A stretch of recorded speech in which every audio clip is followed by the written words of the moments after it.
Hey guys, welcome back to another video. Today we're going to be playing Wacky Wizards, and I'm going to show you how to get the bird in here. So what you're going to do is go.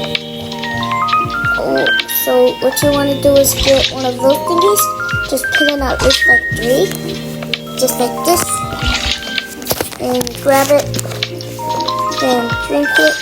Then you're just going to become really fast. So you just go over to this tree over here that has like parkour, and then you just do that. If you fall this tree, make sure to also reset your character before you did it. I'm voiceovering it and I forgot to do it in the recording, so just reset your player for you. It's easy. Pretty hard, so just like take it easy and go slow. Just jump over, keep on jumping.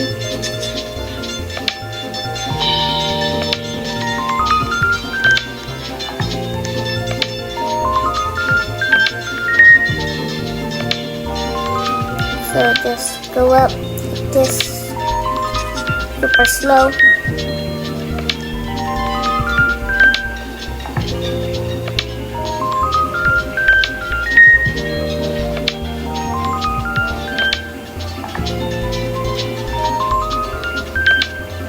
Then just keep on going. Once you get right here, jump up and climb it. Then just climb up, just jump right there and jump over it. And just click on it. Then you'll have it. Then you just push the top of the cauldron. Then you just press onto it, and boom, you got it. Okay guys, thanks for watching. Bye bye.